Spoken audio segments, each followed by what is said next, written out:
Hello, all, and welcome. Forgive us, please. We've been having some technical issues, some difficulties. We're trying to get synced up here. We had some lag problems, but we're back. We're here. We're going to try to make it work. Tonight, we're talking about marriage in Westeros. Woo! Uh, I don't know that everyone would see it that way. right? Marriage in Westeros sucks. It's Yeah, the a worst. little bit, You a little guys bit. introduce yourself, Alicia. Hi, AK here. I chat about random nerdy things as much as I can. That's about it. And now we're here to Sounds talk good. about marriage. Marriage. Yes. Hi, everybody. Candace. North Remembers here. I'm glad to be talking about marriage and betrothals and their impact on the whole storyline. Yeah, we're gonna dig all deep into this shit, all deep into marriage, because we never really like talked about this. Honestly, just marriage and the impact that it has, and how important marriages are, the alliances that people form. You know, it's basically like marrying up is like gathering new bannermen just because somebody's married. And that's my first question that I have for you guys. Just starting out, how come when two people get married, their houses are now like dedicated to each other? Like why is that? Why does the whole family have to now be in with the other family just because two people are married? I would say that that's because that's what their custom dictates in this world. The parents decide what is the strongest allegiance for all their reasons: finance, land, political power, um, playing the Game of Thrones. So the whole family's all in. No one is like, there's very few families where they've split out all their kids to multiple houses, but it's for the same reason. It's we hope that if whoever wins this battle or whoever gets power, we're in it one way or the other. And so they do jump all on board for the most part, and it's a long game, and it's a generational long game. So It is they're a long bound to game. that house to not go against them, if nothing else, to at least be neutral versus attack them. Yeah, I think we could look at our own real world history to figure out why they did it. I mean, marriage is a contract, essentially. You have the wedding ceremonies and all that at a church, yes, but you still have to go down to the government office and make sure both of y'all sign those papers. This is a legit contract, and that's how it's always been. Yes, sometimes people are fortunate back in the old days to actually fall in love with each other, but essentially it was this small house and this small house are going to join together so they can pool their resources and not only have introduces new blood into the future generations, which healthy children is a must, and two, you get a bigger army like that because all these high lords and all stuff that's in the story now, they weren't always high lords. They were this one guy that came over with his two brothers from Essos, and it was only maybe like five or six of their friends all together, and then they hooked up with this other team, and some type of marriage contract was done there, and they had kids, and now the posse gets bigger, so on and so forth. So it's essentially survival was the number one thing, and who you're gonna survive with. And when you have all your groups of people and everybody's warring with everybody, you're gonna have to find some allies somewhere, or you are gonna die out. So what's the best thing you could do to make sure people are bound to you? You join your families. That's the simplest, the best solution, honestly, for those times. And that's what they all did. So now, many years into the future, we have all these great houses that started off lowly and they put in all their work, but now the we're just down to ruling, and it's more about a power play than survival, unfortunately, which tends to muddy the waters and make things get interesting. we'll say. I like what you touched on about pooling resources. That makes the most sense to me. Like we combine our houses, we combine our resources. Like I help you, you help me. It's not just Mm-hmm. like a wartime situation. We go fight together if it comes down to war. It's like no, every day, all the time. Like we help each other out. Yeah. That was really huge. That's why they went all in with each other. Yeah, it was absolutely, you're not just marrying this boy and this girl, these two teenagers. Yeah, they might be in love and whatnot, but no, this is all about the whole family. We all come in. Yeah. If you think about how much money House Lannister lent House Baratheon technically, which was really a power move, I think, and a lot to do with the crown more than the other family, but they were deeply embedded. Like Tywin's money was crucial to Robert being able to blow crap and the realm being stable. I have a small statement. It's a bit of judgment, slightly off topic. I promise I'm going to try to keep my tangents down to a minimum for tonight. But I don't think Jon Arryn was that good of a hand. Because if he was, he would have seen right through Tywin's bullshit and would not have let him buy up all the debt of the crown, because the debt of the crown essentially is the debt of House Baratheon. So now House Baratheon is even more in Lannister pockets. Mm-hmm. I don't think that was a smart move. He wasn't the master of coin, though. Littlefinger did that. Okay, but no, it still falls to Jon Arryn because Jon Arryn is hand. He's the head of that whole operation. We know Robert ain't doing shit. That's what he put Jon Arryn in that position for. So no, and Jon Arryn, you wasn't paying attention. You let Littlefinger do all that fuck shit off the books behind your back. Varys, I could understand. He's the master of whispers. He's supposed to be doing shady shit in the shadows. Mm-hmm. But Littlefinger, you let the coins of the crown get dashed up into all this bullshit, bro. Come on, man. Nah, miss me with that, Jon Arryn. I'm sorry. You're great, but you sucked at your job. But they did say that Jon Arryn used to give wise counsel to Robert, but Robert just didn't listen. That is true. That was said multiple times, because even Ned said, I refuse to believe he would let Robert beggar the realm. And Renly was like, you couldn't really not let Robert do what he wanted. He was the king. He was irresponsible. And he got told good guidance. Now, mind you, Littlefinger was being sneaky. Tywin was being sneaky. But he didn't listen to even good counsel. Even if the person saying it was, malicious, he still wouldn't have listened to it. So I don't know if Jon Arryn could have controlled him past his how much he hated ruling. That was a big problem there. When it comes to like the tourneys and all that stuff and how Robert was spending money, that I get. Yeah, he's definitely not going to listen. He's going to go do what he wants to do because I'm the king, blah, blah, blah, blah. But to help mitigate some of that and try to tidy it up just a little bit, Jon Arryn could have been in the background working that, because if it had been Tywin, I bet you Tywin wouldn't have been caught up in none of them traps. I agree with that. I think there's far people that can stand up to Tywin. Though. That's what I'm saying. We never got to meet. I mean, hate Tywin all you want, but Tywin was good at that job. We don't know what type of personality Jon Arryn had. From what I can tell, it appears he's mostly laid back and kind of calm and cool-headed type of dude. So I'm not sure like he didn't take no shit. Because look at how he acted when the king said, hand over them 2 wards of yours so I could kill them so their families don't come after me. My boy went to war. So I don't think he was just some little dude that was just sitting there letting shit happen. That's random tangent. Maybe in his older years. Maybe he got lax. He started slipping. Lysa was probably poisoning him long term. Slowly poisoning. But then again, if I was married to Lysa, I might want to check out too. That couldn't have been fun for him. Just saying.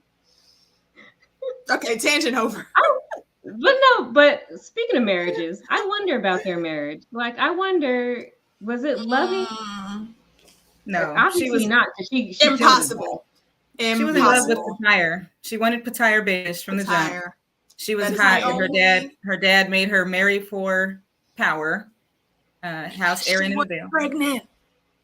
Yeah, she was spoiled meat. So, because she got knocked up by Patire, and because Jon Arryn was so dang old, his prospects were low. It was like, you're lucky he'll even take you. Like he was more of a quality catch than she was because of her having had sex and having gotten with child. And that was crazy. So they did And not marry for also, love. Damn it. Tangent number 2. Hoster Tully, you're a fucking asshole.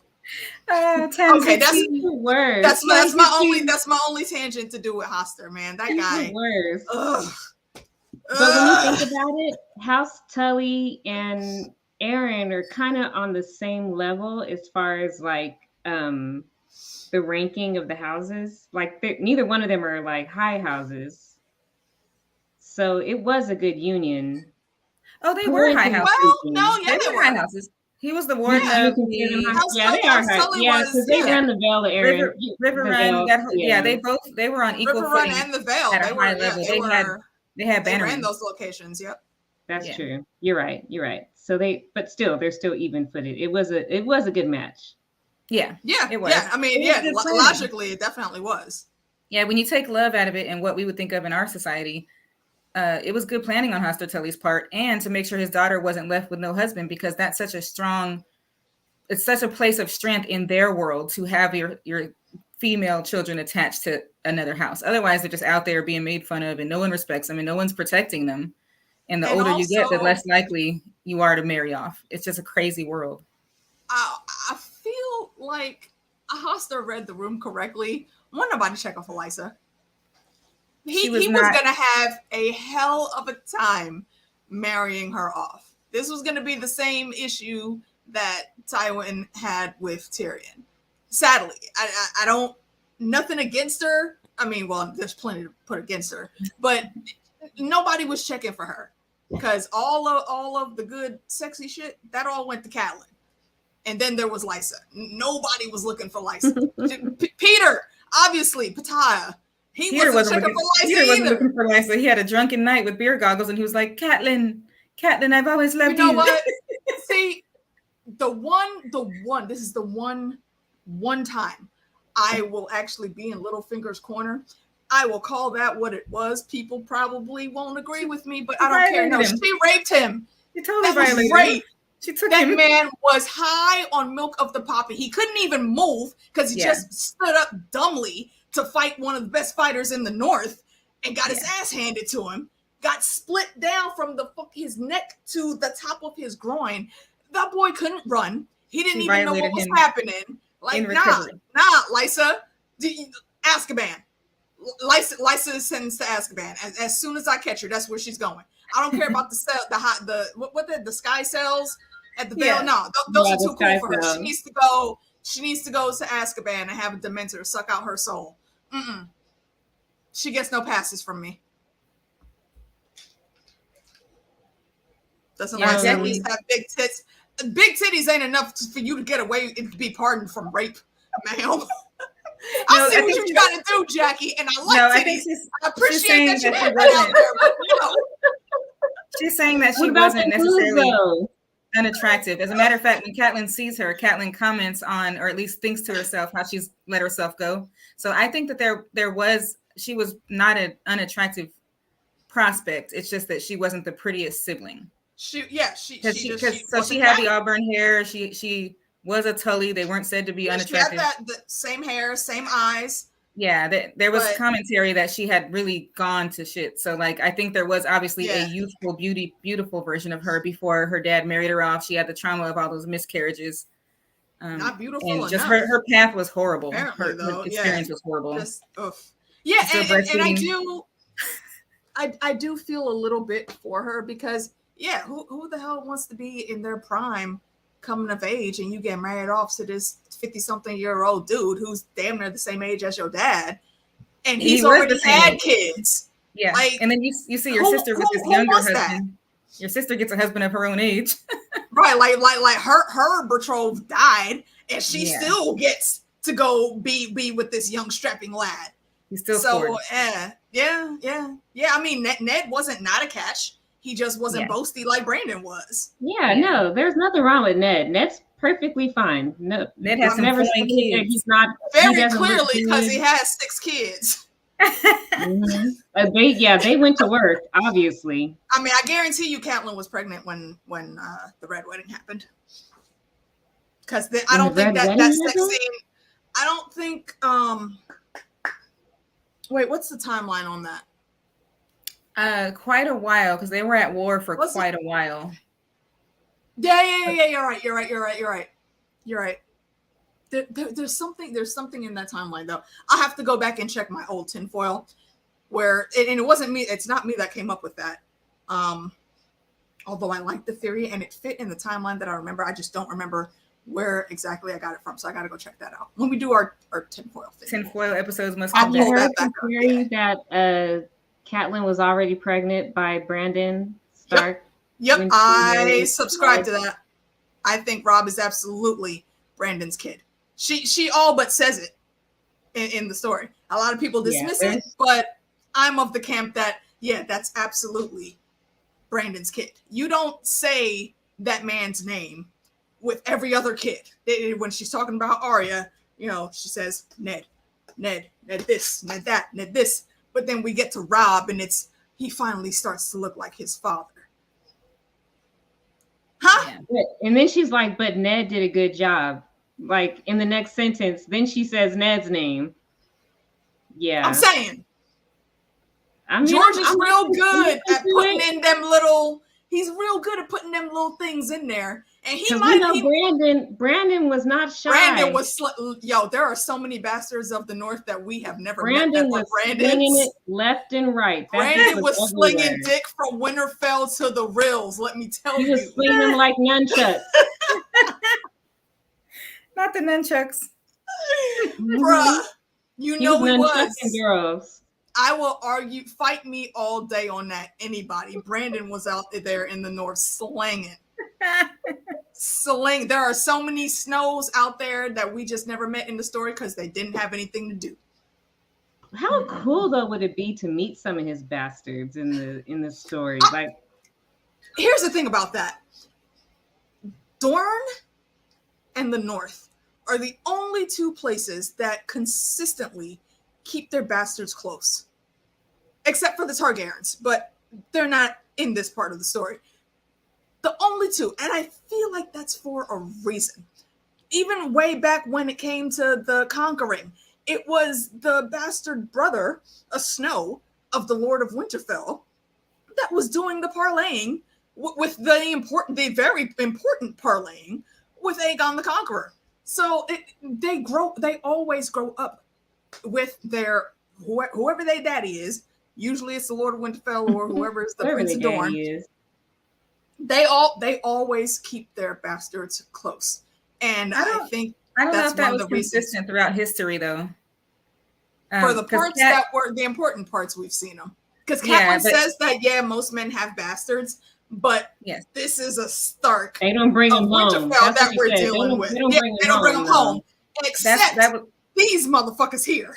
That comment was also made about the Bolton, about Ramsay being around. There was commentary that people were really annoyed that he was giving him any kind of seat at the table and acknowledgement at the level he did. And so I think in the recent history of that world, it was not okay to keep your bastards around. But yet, as history played out, they were more involved. And I have a note for us to talk about the houses that defied the marriage norms, and House Martell is one of them. So they don't frown upon bastards and having paramours, and they think marriage is stupid, and the whole structure, it just doesn't make any sense. And I think that has a lot to do with how much power and resources their house has. They don't need all that. They're running stuff the way they want to, and they even still have the ability to retain their royal titles. So that could be a conversation in and of itself on how they've defied society for generations. How they defied a whole conquering of everybody else. Yeah, they were no, that's not the us. little known secret. Them, but not us. That is the little known secret. That's why people hate the Dornish, because it's very deep-rooted hate, because they were able to resist Aegon and his sisters. Nobody else did. Yep. These fools let their houses, let their castles, all their lands get burnt up twice. Mm-hmm. They even let them think that they won one time when Daeron thought he had some moxie. He went down there, and what happened? Got fucked up. Like, oh, you thought you did something? You thought? I mean, we said we was gonna bend the knee, but here, you can have these scorpions right here. Yeah. Like, come on, man. Yo, Dorn don't play. I'm sorry, and I've there's certain traits of how the North acts and how Dorn acts where I've always thought that they should have been the best of allies from I the agree. very beginning. They're Like, both very noble, very proud and they nations. all kept to their own traditions. You know, the Yeah, Andals, they Problem took is- over Westeros, but they didn't take over the North. but the North the still North is too they serious about like marriage. They wouldn't have the same customs, which like today's time, the cultural True. differences would have just never let them realize their cultural similarities. True. Very true. Very true. Mhm. Catelyn would be like, "Oh my god, that whore is at my table. I hate side pieces." If I ever get around to, I don't know. I feel like I need to wait until George R. R. Martin like isn't here anymore before I can start dabbling in writing fan fiction for that world.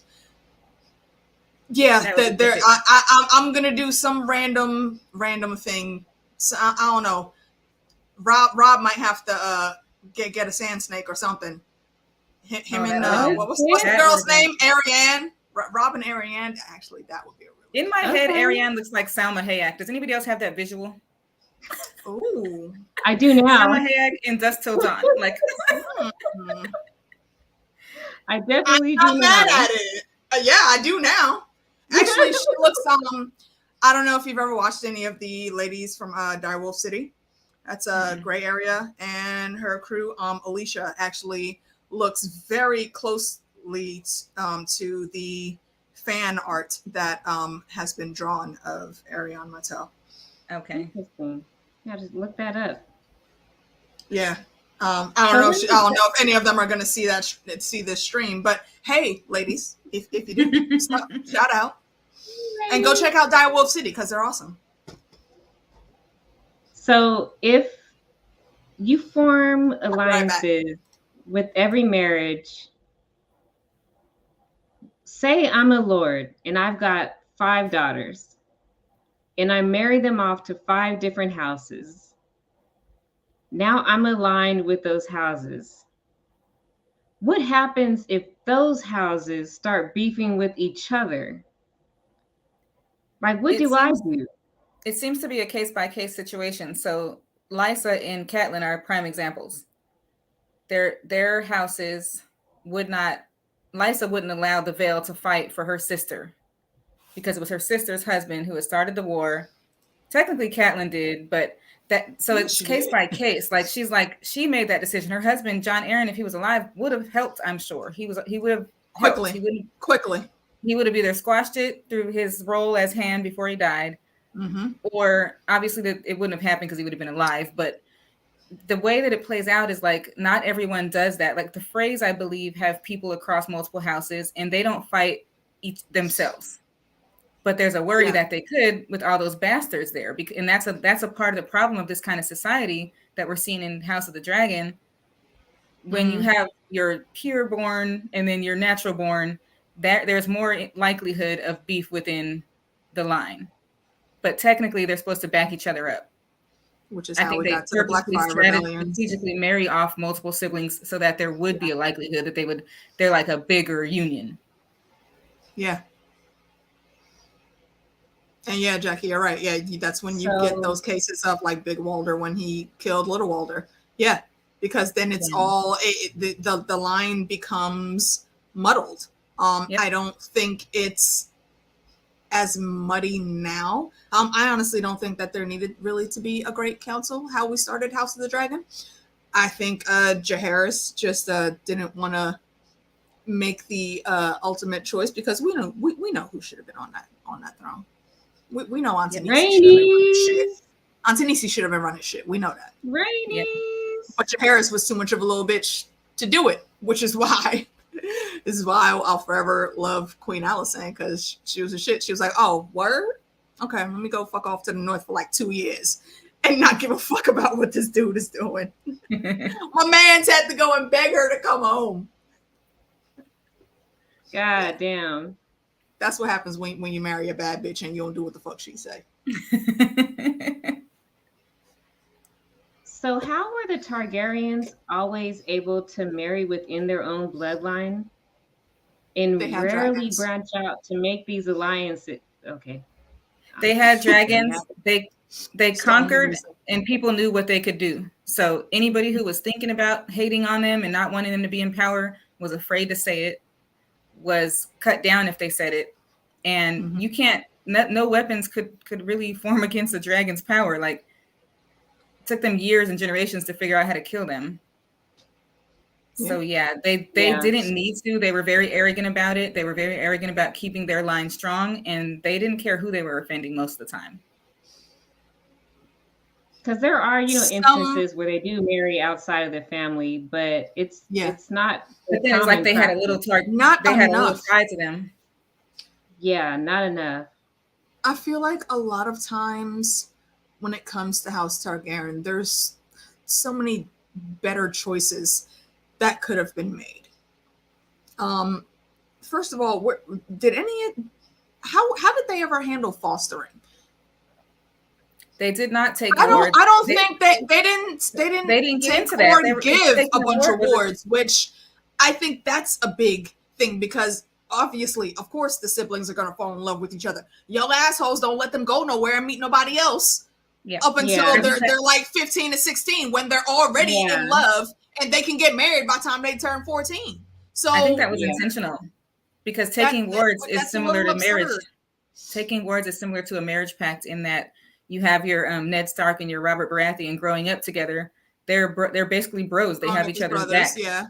So when you have, some Freys out in Winterfell, the intent is to strengthen those houses in the younger generations. They don't even realize it, but that's the goal. Is these kids are going to play with each other. They're going to have each other's back. They're going to teach each other their ways. Yeah. And so it's like a junior level to the marriage pacts to have these fosters. And that's why it was such a big deal on who was gonna take Sweet Robin as a ward and why there was so many issues around that. And that was like a whole game of coup in itself. That was a whole thing with fucking Lysa fucking up again. Yeah, see, I feel like had Jon Arryn been just a little bit smarter, he very easily could have put her on the shutdown and sent Sweet Robin to the damn north. Okay? Yeah. That would have been the safest place for him. The safest and best place, in my opinion. I'm surprised because he's gonna do that. He's gonna grow up around his cousins. That's still that's his actual legit family. He's not being farmed out to anybody to foster any relationship that wasn't already there. The foundation has already been built. It's very easy for you to send him out there, and then maybe he's Lysa's not there keeping him on the tit and babying him all the time. So maybe good Maester Lewin, who is very proficient in a lot of things, could get him out of some of those health issues that he has, or at least help him manage them better. He grows up actually learning how to fight. He grows up hearing these fantastical stories. He grows up living a fantastical story because now his cousins have direwolves. And he's probably going to want to go out and find some random ass, shadow cat or something. He likes cats. Let him find some random shadow cat that's running around the north. So now he has a little baby animal to something. But the main thing is he's going to want to do that. When we see him, when he gets to his teenage years, he don't want to be out there training or fighting. He's got a shield up and they're using dull swords and he's still afraid and screaming like falling on the ground. Like he was almost worse than Sam. I actually was just going to parallel him to Sam. I don't think that Sweet Robin would have thrived anywhere. I think he's legitimately ill. And I hate that we didn't get a full play out of what was going on with him magically or not. But I think he was genuinely ill and he would have been a Samwell. Like maybe he would have been better with the books, but he was, in my opinion, the North couldn't even have hardened him into a warrior. Maybe he had a different purpose. I'm not saying he would have been a great warrior or something. I just think he would have at least learned how to, at the very least, defend himself. And I definitely don't ever see him being any type of great warrior at all. He stayed on the teat too long. Yeah. Not at all. Yeah. They babied him. He was anxious. He was nervous. He was kept to himself. He had no relationships beyond his mother. He kept sitting on that weirwood, the freaking weirwood seat where he kept hearing the singers in his ears. And who's going to explain that shit to him? Nobody in the Vale knows what that's about. He's the only one hearing the voices. And it's not in his head. The voices are there, but nobody knows that to explain it to him the right way. Mm-hmm. So now not only does he have these health issues, but he thinks he's going crazy. So again, who the hell is this kid gonna marry? Yeah, Sansa. It's weird. Sansa. He wants that, but really he just wants to suck on her titties. Lysa totally gave him a complex. Come on, man. You know I'm telling the truth. He wants the titties. Have titties said the kid, but the milk's still good. What does she say? Like every time they're sitting close, she has to stop him from trying to open her shirt, and he thinks that it's okay to just open a woman's shirt. Yeah, it's like he was raised in a barn. Like he just didn't have any social norms. In their world, nobody made him aware that was strange. And they this just is let why Lysa do what Lysa was going to do. He's very lucky that it was Sansa who he was pulling this nonsense with, or Maya. Maya probably would have let him get away with it too. But anybody else would have punted him straight across the damn veil. I think Maya would have punted him too. She seems pretty stern. Like she's not about no games. No, I mean with adults now, but with him, I don't know. A little sweet baby. I think she babes him a little bit. Not as much as Lysa, but oof. You guys look in the private chat real quick. Yes. If you shall. And I will pose you with another question. Yeah, go ahead. Okay, so actually then, I'm sorry, never mind. Go ahead, Sphinx, you had a question. No, go ahead. I was going to ask let's say, everybody doesn't die. Who would you have Lysa be okay with Sweet Robin being betrothed to? Because I don't think John Aaron would care. He would just want it to be a strong match. But Lysa would definitely be the evil mother-in-law that would have to approve everything.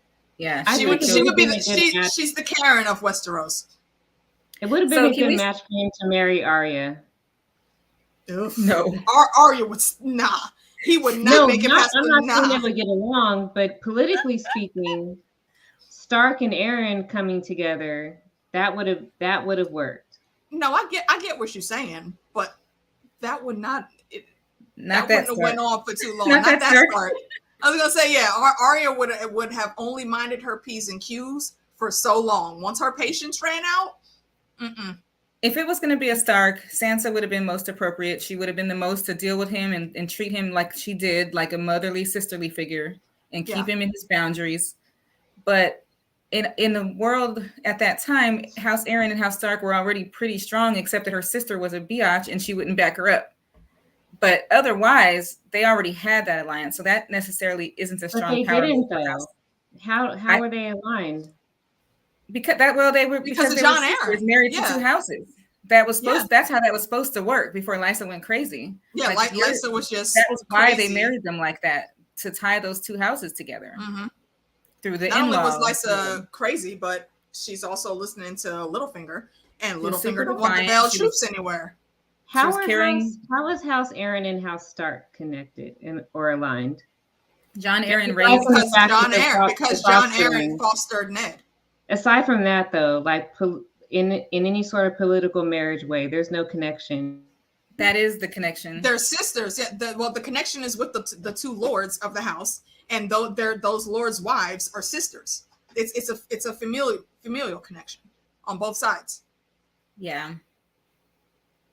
Christina's frozen a little bit, and your face is frozen again.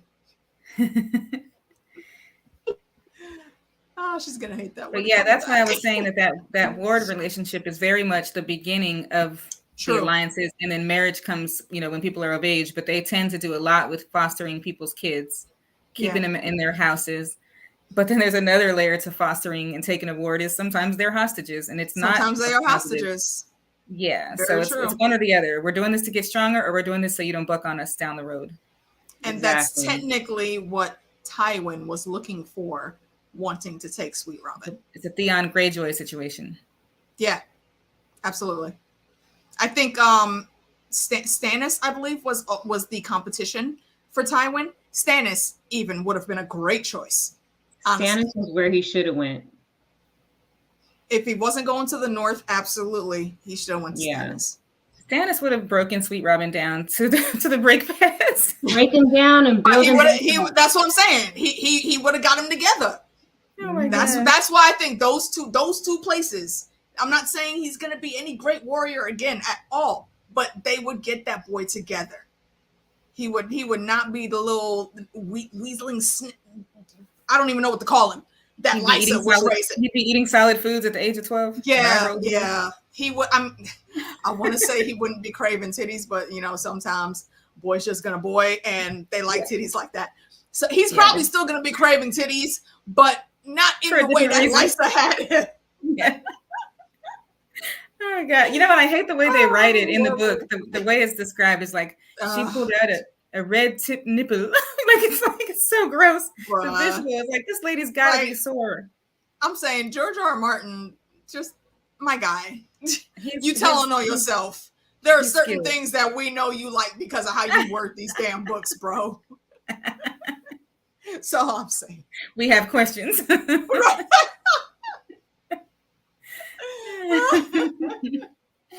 Oh man. But yeah, so Jackie the timing of but she said she thought that Sphinx was just evil eyeing us. No. That's funny. No, she was stuck.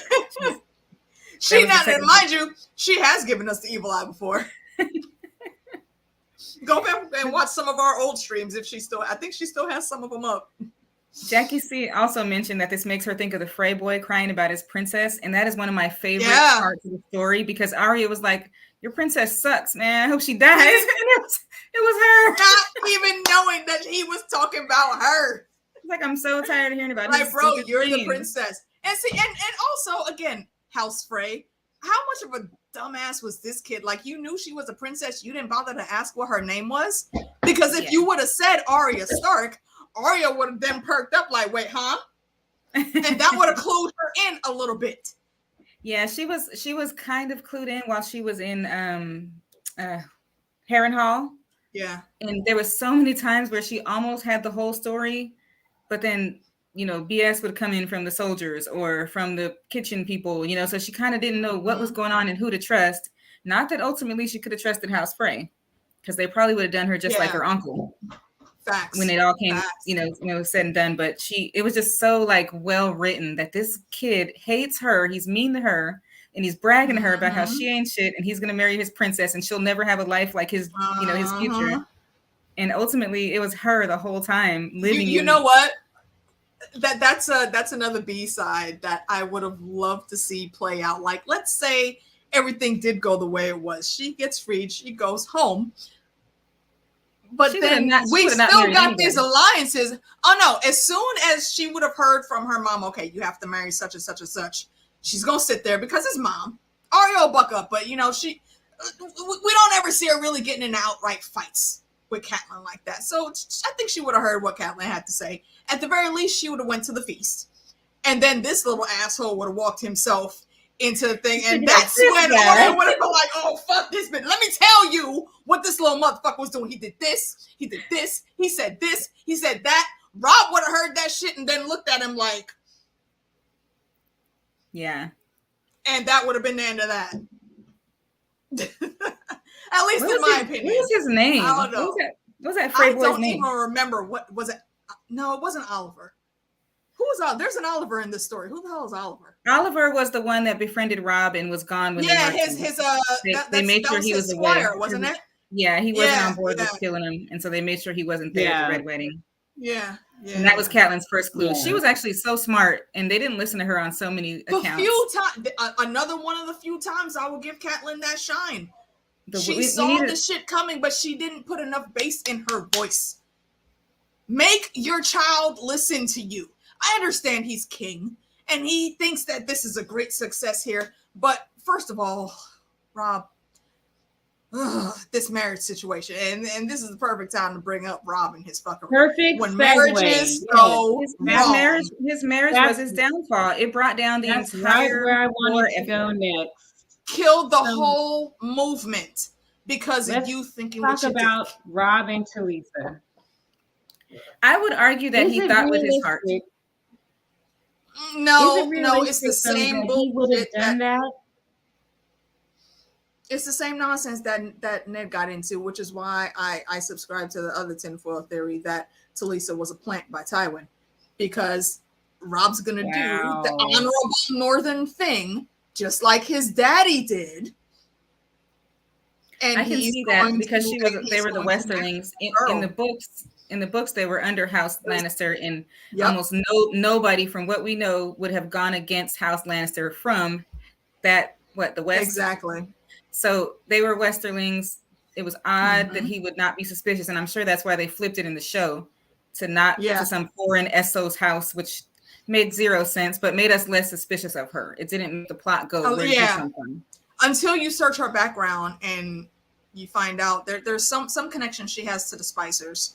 Yeah, that was her grandmother. So What, they were like an yeah. upjumped house because of the wealth they gained from the spice, but they weren't as big as they thought they were, and Cersei felt some kind of way about them. But yeah, I would agree that they smuggled her in there because it was odd for anybody to go against him so obviously and not know the history of the reigns of Castamere, which is what happened. So I think exactly. if he did hire her as a spy, he still sacrificed her as well because he didn't tell anybody to make sure they didn't kill her. Yeah, because she was just a pawn to him. Yeah. And with her dead, that means that any connection that possibly could have come back to him through her is gone. So yeah, that was a necessary casualty as far as he's concerned.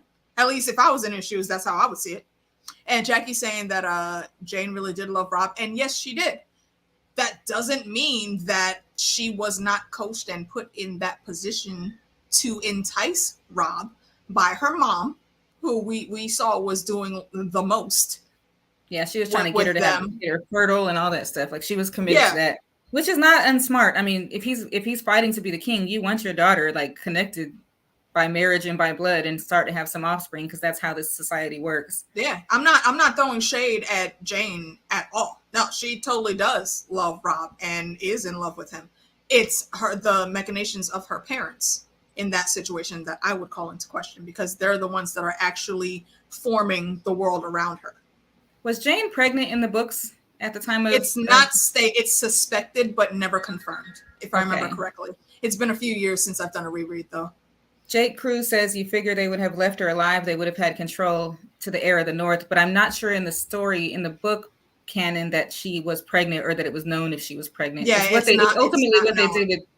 did with Jane Poole. They took control by a fake Arya. Yeah. They didn't really need a baby yet, but they just needed to have some standing in the North. So somebody tried it later. They did Jane Poole wrong too.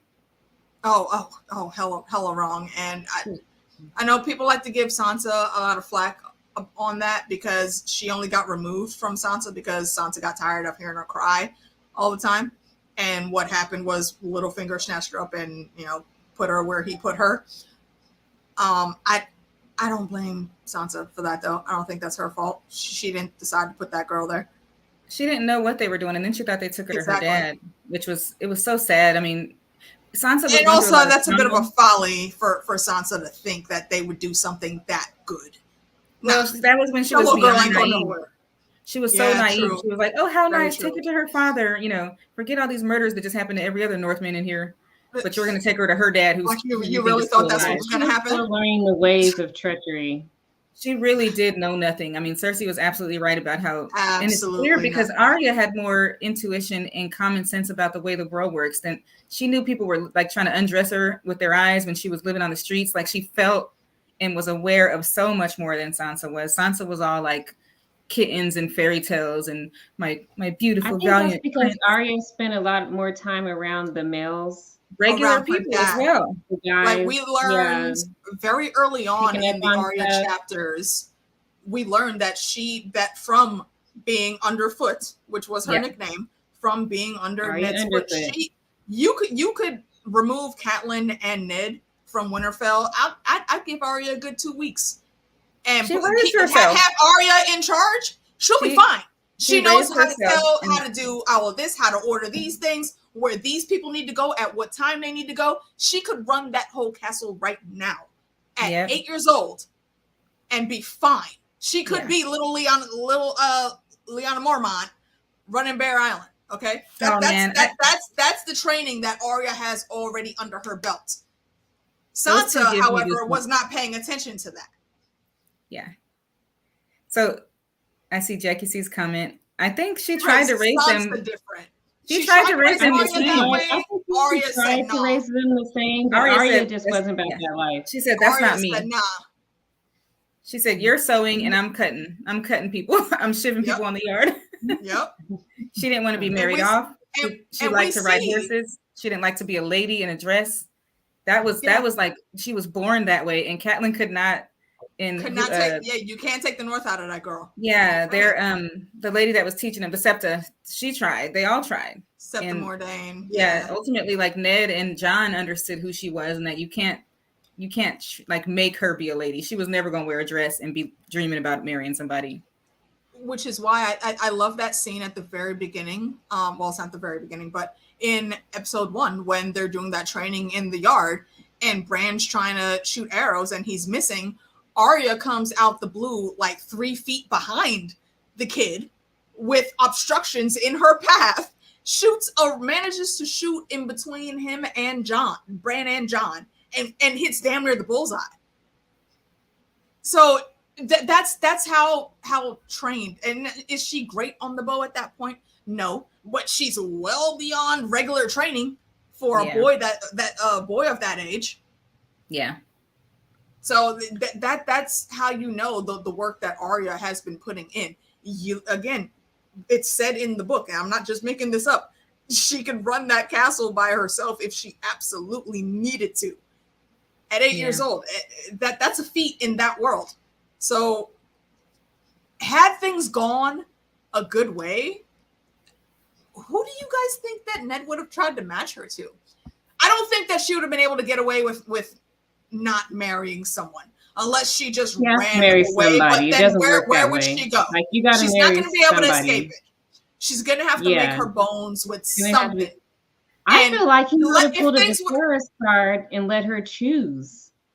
I think he might have let her choose. But who? Okay, and I'm with that. But who in the North would she have chosen? Because we know Ned, for whatever reason, never fostered any of his kids to any Northern lords. So she don't even know the people in her homeland. Ned finds do y'all find that weird? Can I ask that question? Because Ned went around to all of his bannermen all the time on a rotation. He had a schedule. He would go have dinner with them for like a week or a couple days at a time, each of them, to make sure that they still had good relationships. But they don't know your kids. He was a good liege lord. And I get that. So why do you not foster that same ideal with your children, though? Why think that take your children with you to get to know these other people. And they didn't take girls on the rounds. They didn't do that. Sansa, but he didn't even do that with the boys. He noted that Sansa was very astute in like her political movings and what to say on the court, and I think that was because that was one of her obsessions, was like being in that role, right? Yeah. So I think Catelyn would. I think picked up a lot.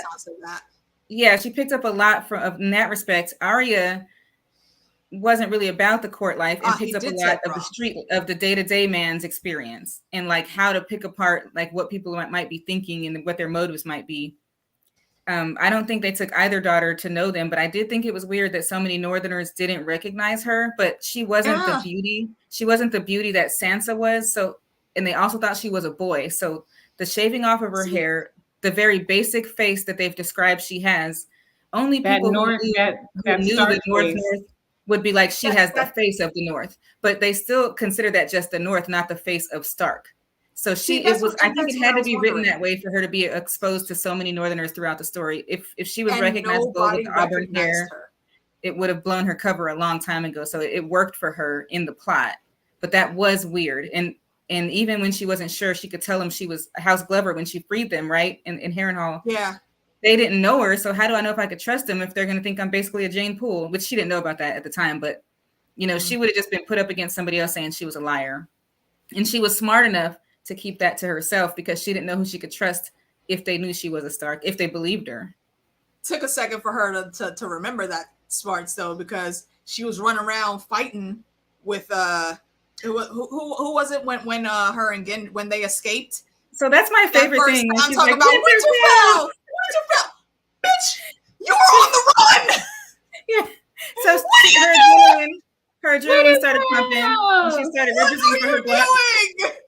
Even Gendry, as dumb as a freaking rock as Gendry is on most subjects, he turned around like, hold on, bruh.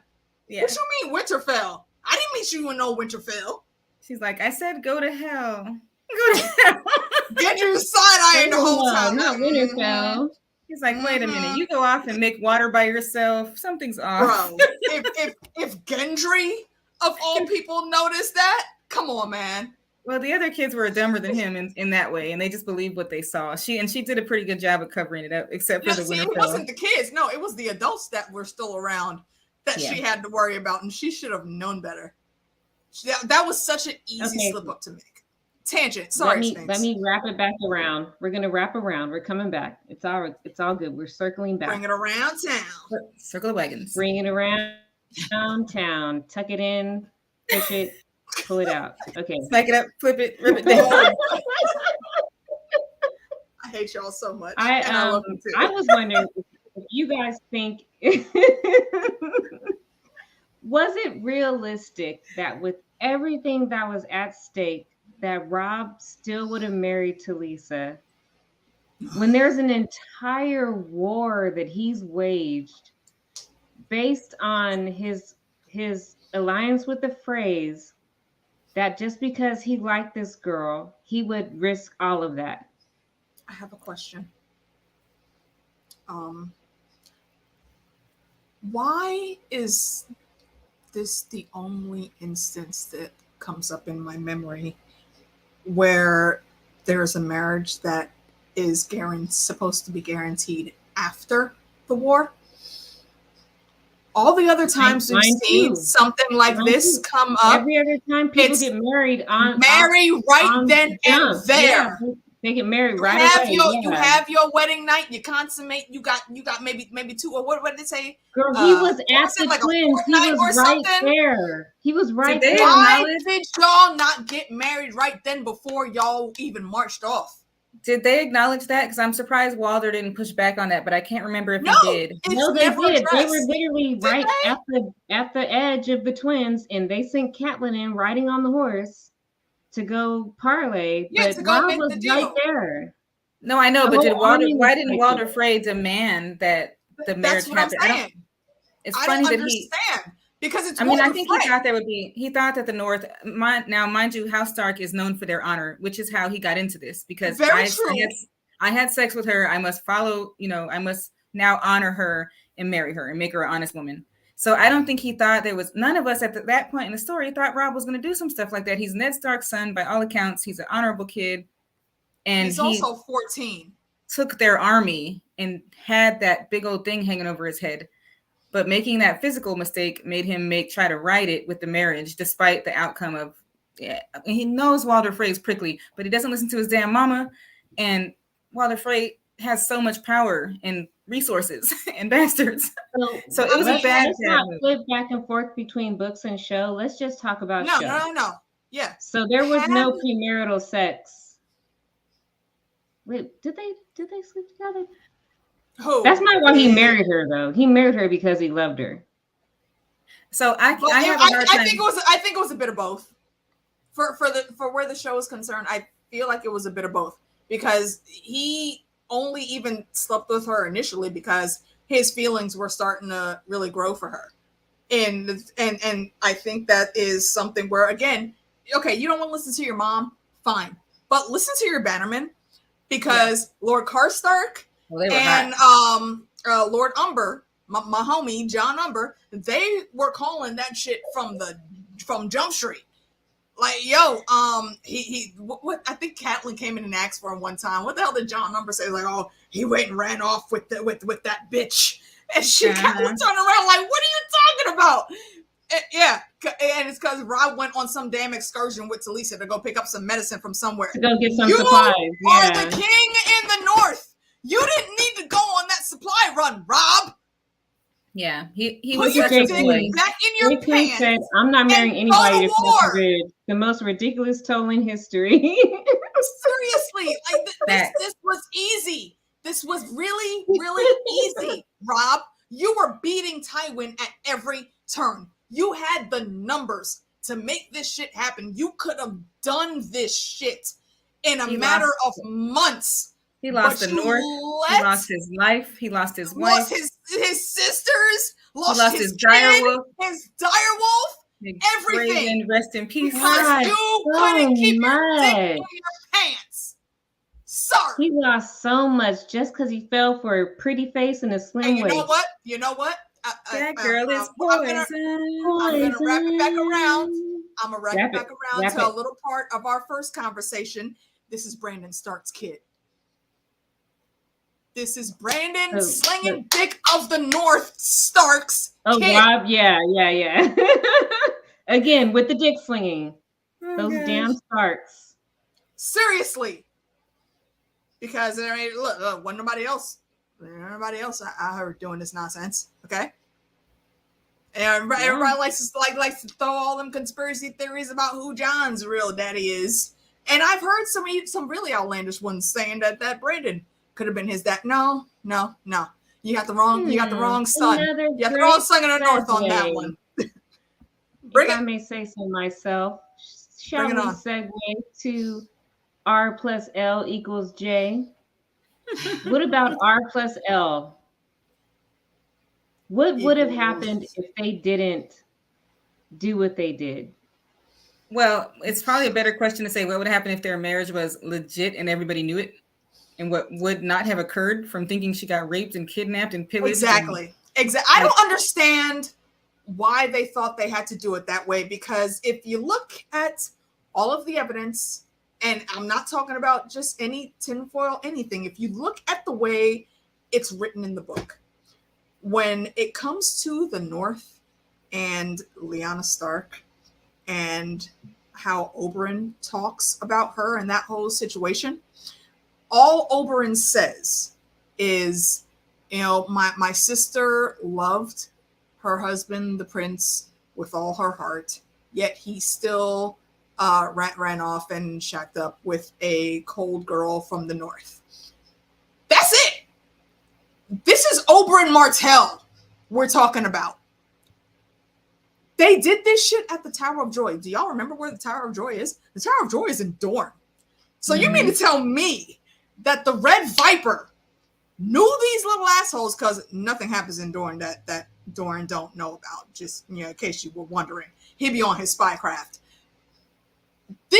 He brought his mistress. You want to tell me he brought his mistress to Dorne to cheat, to his wife's homeland. Boy, his wife's homeland. From. And the Red Viper didn't come and see him about that. I actually wonder if, from Oberyn's history as a maester in training, if he knew there was something to that union and didn't fight it or buck because of that. You know what? That is an angle that in these many years I didn't think about, but it just adds to the whole thing. Lyanna and Rhaegar happened. Elia, she knew that shit was going to happen. She could not give him a third child. She would have died in childbirth if she did. That was a known fact. She was already sick when they got married. And the last baby she had, the middle boy, that was a hard enough birth, and they knew that if she had one more child, if she had to go through that again, her body was not going to handle it, and she would die. Rhaegar loved her. He was not going to put her through that, but he had this drive to make this prophecy happen, to see it through. And Elia saw that shit too, and she believed in it as well. So she said, hey, here's another chick with magic blood, just as strong as ours. Go get her. And if she's down, let's do this.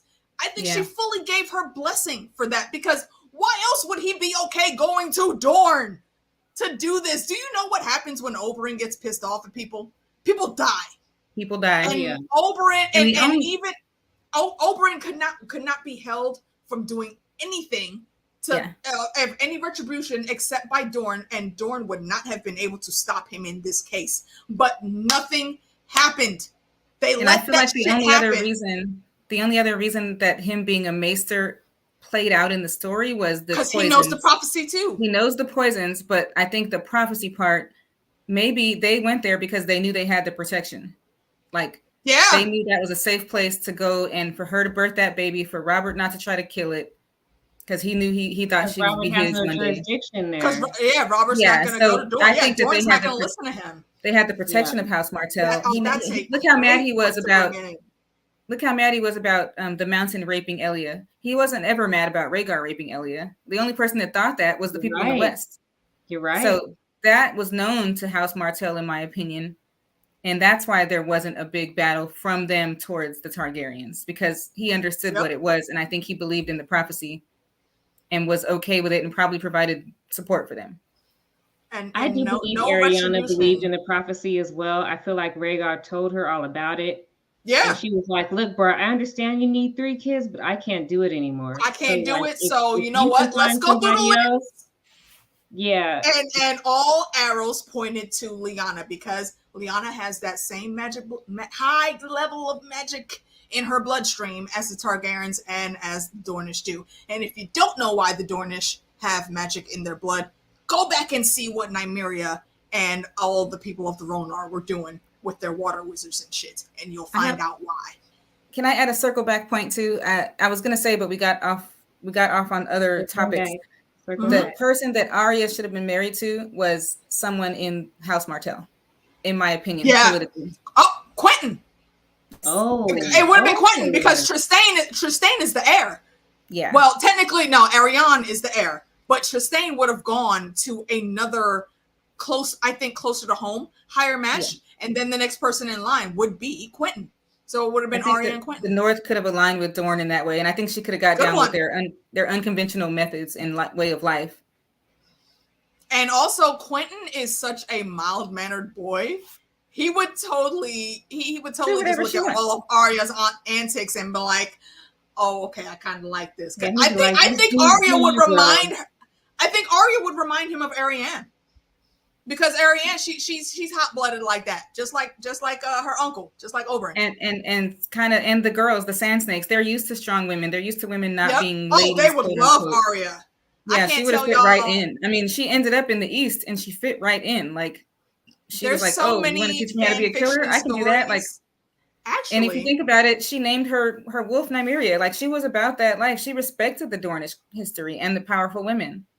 Can I put a little star point? This isn't a segue, but just a little star point, and shout out to our boy Teflon, because Tony had a theory many years ago that at the end of this story in the book, Arya was going to be the Queen of Dorne. What? I could see that. So if we follow these, I could find it for y'all. I'll put the link in the chat when I do. Yeah, he called this many moons ago.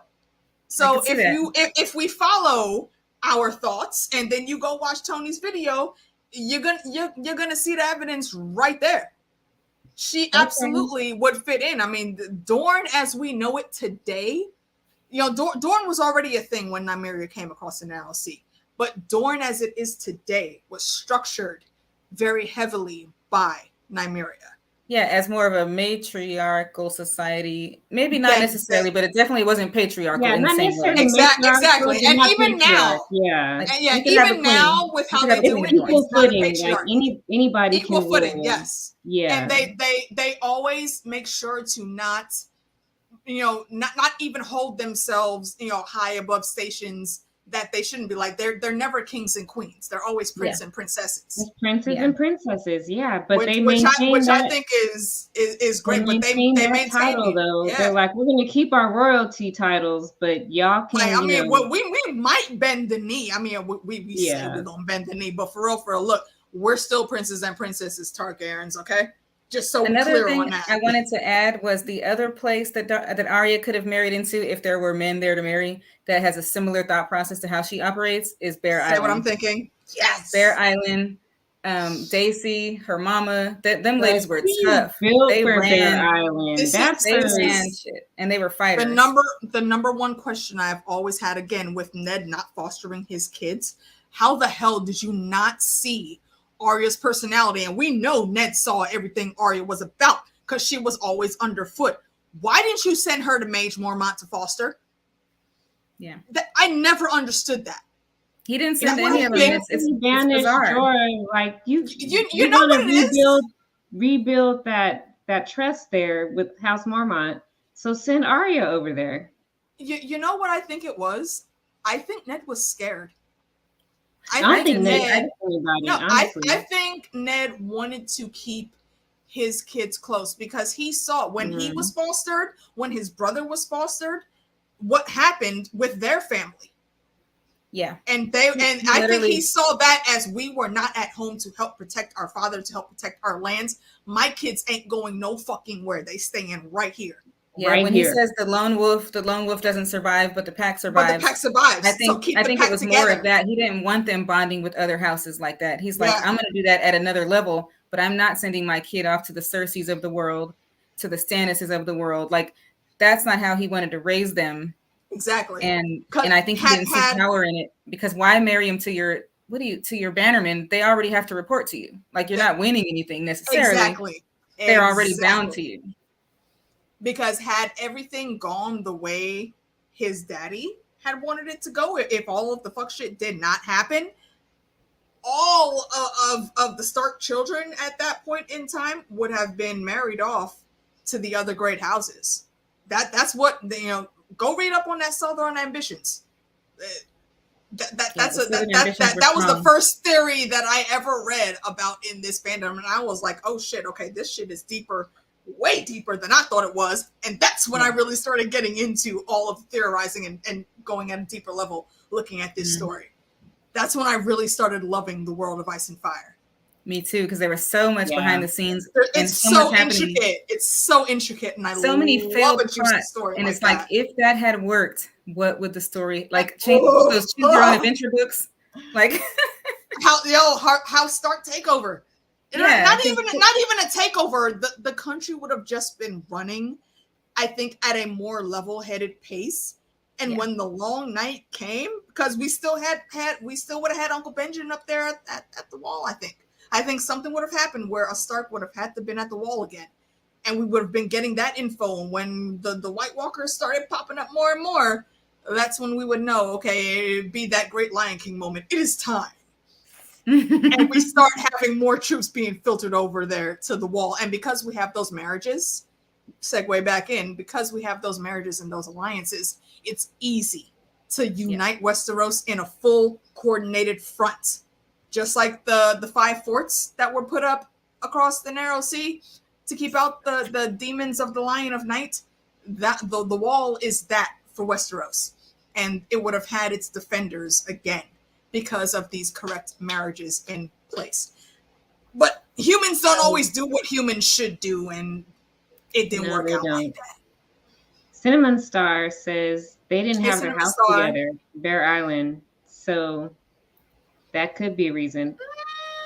I think their house was pretty together. They, other than Jorah's, legal. Jorah was the only fuck up.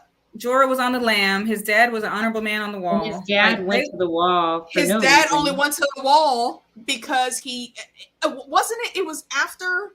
No, he was there before Jorah. He was with the high. Why? Also, marriages. Why was Jorah allowed to marry that Hightower chick? When Highborns get, no, it wasn't love, because she very clearly was not in love with him. When Highborns get married like that, it's because it's for a power play. At that day and age, it was all about a power play. House Hightower gained nothing from her marrying a son of Bear Island. So what was really behind that marriage? I think they thought they were getting some links to the North, to be honest with you. I feel like they thought they were getting some alliance in the North that wouldn't buck them when their plots came to fruition. It didn't work out that way. Not the plot. No, it's got to be, because it's House Hightower. House Hightower, we see in the House of the Dragon, they've been doing the most for quite some time now. Yeah. So what the hell were you hoping for, House Hightower, by getting that little foothold in the North? Hightower. I'm calling you out. What was that marriage really about? People want to know. Inquiring minds want to know. All right, ladies. We done did another strong hour. Strong hour. Yeah, very, very strong I hour. still And have yeah, more to I'm glad talk you about. said that. It's I have almost more 9 to talk o'clock. about, so I'm ready for part 2 if y'all are Can we down do a for part next 2 of week. this? Please. Yeah. It's almost I'm 9 not o'clock. done. The Last of Us is about to come on, Yes. and I am covering The Exactly. Last Yeah, of we Us. got to get out of here. Okay, so what I hear y'all two saying is you gonna like come back and chat with me like tomorrow maybe, You want to chat tomorrow? or maybe Tuesday and talk about tonight's episode. You want to chat? I don't know if I can do it I don't do before zombies. Sunday, but It's not zombies. It's. I know they have a fungal infection, but it's still the same thing. Oh, Wow. No, it's not. No, it's basically not. zombies. Do they eat human people? No. Zombies rock. What They go around and infect people. The goal is to infect, not to eat or kill. Because if you kill them, then you can't infect them. If you kill them, you can't eat them. If you infect them, you can't eat them. Exactly. It's a plant. It's all about spreading the seed. The seed is so strong. Gross. Oh, the Yeah, seed is strong. yeah. Actually, God damn it, the seed is so strong. It always comes back to Thrones. Always. All right. Thank you guys so much. We will continue this though, because I still have a lot more. Part 2. There's so many more marriages to talk about. Yeah, we can talk so much more about marriage. It's a good topic, I think. Yes. Yeah, it runs this whole game. It runs this whole game. It does. It does. This whole machine of A World of Ice and Fire as we know it is built on the marriages that were made in the past and present of the story. So yeah, we got a lot more to talk about here. At least 2 more episodes, I think. At least. I agree. Yeah, I could see 2 more. Yeah. So yeah, let's knock them out the way. Say your goodbyes. Okay, so in about a half hour, The Last of Us will be on. I am going to do a live reaction to that. So step over to my channel if you're watching The Last of Us and watch with me. It's watch along. I will not have the show on screen though. You'll only hear it in the background. You have to have your own HBO Max subscription to view it with me. And then if all goes well, I'm going to tag team again with my homegirl Manic Meeks. Sphinx, you met her when we were doing House of the Dragon. Candice, I look forward to you meeting Manic Meeks. She's awesome and great. Okay. And we've been doing the great discussions with all the shows that we've been watching over the past, 2 years now. We've been rocking together, and it's always fun. So I hope you can come by and make it at some point. Yes. Besides that, I'm not covering anything else right now. If you watched Interview with the Vampire, that if you didn't know, our boy Grey Worm, he starred as Lestat. Oh no, not Lestat. Damn it. Brad Pitt's character in Interview with the Vampire in the movie. That is who our Jacob Anderson, who is Grey Worm in A Game of Thrones. Grey Worm? Played. Grey Worm. Yeah. He played Louis. His name's Louis. He plays that character in the TV show, and it is great. It is great. But I brought it up to say, yes, if you can binge it, like within the next 2 days, on Tuesday, 1001 will be covering the whole season, doing a discussion. I'm not sure what time the ladies are going on. It's probably not going to be too late in the night because Tanya got kids. So just check their channel. They're a good group of ladies. They're awesome. Fellow New Yorkers like myself. So go check them out. They also cover Game of Thrones stuff. So if you only want to see Game of Thrones stuff, they got you covered there too. But yeah, 30 Tuesdays is a new thing that they're doing, and Interview with Vampires coming up. Besides that, I don't have anything that's currently airing that I'm going to cover, but I am looking at things, and we'll see how quickly I jump back in. Y'all see this thing I have on my face again. You know, I went through surgery. I made it. You're doing great. You're breathing. The lungs are recovering. Everything is working really well. A lot better than it was a couple weeks ago when we first started, when I was still in the hospital. So yeah, definitely. You're hardcore, honestly. From streaming from the hospital, like you're a 2G. Yes. You stream from the hospital bed. The urge to stream be strong, man. At that point in time, it had been a while, honestly, since I've been on streaming. Also, just years, literal years since I'd been on stream with you. So when Sphinx sent out the Raven, I had to answer the call. I couldn't say no to that. That's my sister. Whenever my sisters call me, I got to be there. So yes, I had to show up, and I'm here now. I'm doing much better, thank you. So yeah, come through and check us out. And again, we got some late folks coming in. Jesse, why so curious? Shayna, thank you for all coming in, all you guys. Cinnamon Star, Jackie, Jake, anybody else that I may have missed. We appreciate you coming by the stream. Yes. And these are all, some of these are names that I remember from way back when we were the Not So Silent Sisters. And that was a while ago. 6 years ago. Yeah. Many moons ago. So we appreciate you still rocking with us. We got more to come. Like for this subject alone, we're going to have at least 2 more streams about marriages. And then move on to some other stuff. Yeah, there's going to be some tinfoil coming in because you know how we do. And if I can pull T Baby and Lady D at the same time, the tinfoil will flow freely. Oh, yeah. When those two jump in. Bring them in here. Let's get fingers crossed. Just to keep it in the back of your head, when you send in the prayers and the good thoughts up and whatnot. I know Monero was having some health issues as well. So keep her in your thoughts too, please. Oh. And let's just get all of our ladies back together and be out here doing all of the good things. Your team again. I miss my crew. I miss y'all too so much. And I'm so glad that Sphinx had hit me up just literally out the blue. I didn't expect to be doing streams with Sphinx or with North again. And I am so happy that I was able to see you guys. It's seriously, especially coming like out of surgery after all this fuck shit that I've been dealing with. I'm gonna tell you, it's all Tony's fault. Tony reignited my fire. Good. He was like, good. Yeah, it was all Tony Teflon. He's the reason that we're here right now. I bought a whole brand new laptop for this shit. I'm glad. I will take this for Mr. Teflon himself then. Yes. For Tony. And another one for you. And Dorothy. I appreciate y'all. Cheers. Candace, you want to say anything before we bounce? I can't find my cupbearer. Your cup is empty. Where's your cupbearer? I just want to say the wine. Thank you to everybody for joining us. This is another fun discussion. I could talk about this stuff all day. All day. I love it. I love just getting into shenanigans and being able to talk about it kind of in an informal way. Just it's fun to do. And I'm glad that y'all are here with us to go through it and we can interact in the chat and just bring up new perspectives. And I look forward to doing this again because the marriages run this world. So we have much more to talk about. Question. Yes. Kind of more of a statement. Not really to the chat. I mean, because y'all here, so you can listen to.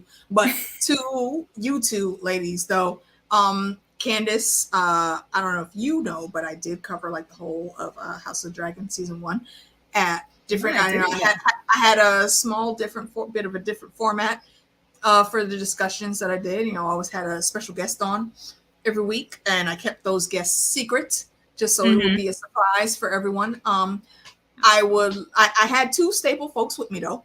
That was Lady D and Meeks and Man at Meeks all the time. And then we would have 1 or 2 or 3 sometimes different guests on with us. So I hope that you would come back and join us when season 2 comes back. Yeah, and for at least 2. Actually, I'm gonna be great. At least 3 episodes. I gotta have you on with us. I cannot wait to talk about HOT more. Yes. So we're gonna make it do what it do next week. Not next week. Next season. Next season. I'm sorry. There's rum in this cup, and I've been sipping. Couple of years in about. It's all right. Let that rum it. Oh, now I'm sad again. I forgot it was 2 whole years. Wait, say that again. What'd you say? 2024. Yeah, they're supposed to start filming in March, so I'm trying to like block it out so it feels like a surprise when it Just don't think about it. We shall see. Just keep That's when I start rereading the books and re-audibling and just going through the history again. Yeah, just keep swimming. And also, though, speaking of books, if you like reading random fantasy things and good speculative fiction of the melanated variety. Go check out the playlist of book reviews and discussions that 1001 has. And I don't think you'll be disappointed. They have some good stuff out there. Awesome. All right. Here we go, guys. This is it. It's a wrap. We done wrapped it around, tied it back, stuffed it down in the bag, put it on the shelf for next week. All right. So thank marriage you guys is part so two. much. Marriage is part 2. Yeah, that's next Sunday. Marriage is part 2. We're going to continue this conversation. Also, if you guys have a topic that you would like us to chat about, jump into the comments when we go off and let Sphinx know so we can cultivate combos that y'all want to hear. I would love ideas. We're here to talk about it. I'm here for it. For anything you got, bring it to me. We can literally talk about anything at this point. Yeah, just bring it to me. If you got anything specific you want to hear about, though, drop it down there and we will absolutely get to it. Yes. All right, guys, we're going to check out. We're out of here. Thank you, everyone, for joining us. We'll see you next time, next Sunday, right here. Same time, same place. Peace. Bye. Come watch The Last of Us with me. And stay sexy. Tony will bash you. That's not my slogan. Yeah, I can't say that. Don't do that. No, we got to come up with one. Don't do that. All right. Bye, guys. Bye.